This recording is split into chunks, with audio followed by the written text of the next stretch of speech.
Mikhail Malkin gəlir, necə lazımdır. Əla Mişa. Mişa belə deyək də, indi bu məşq fəndi idi.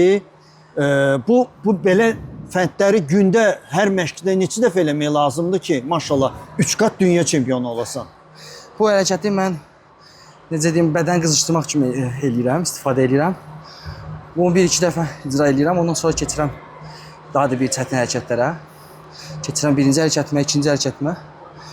O daha da yavaş-yavaş artırıram nə qədər güclü hərəkət olur. Azərbaycan milli komandası 2 dünya çempionatıdır və Avropa çempionatıdır ki, bütün dünyanı, bütün Avropanı valeh edir. Hamı bizdən danışır, Tofiqin fəndlərindən, sənin çempionluğundan.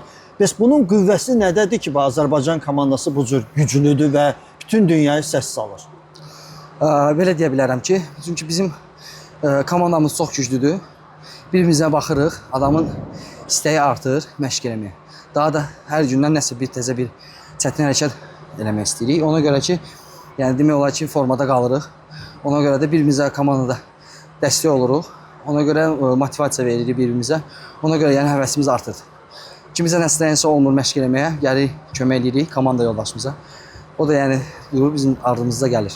Mikhail, 3 dünya çempionu titulu. Bunu nə qədər saya qaldırmaq olar? Bu sayı çox qaldırmaq olar.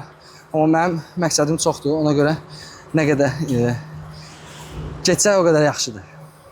Uğurlar. Çox sağ olun.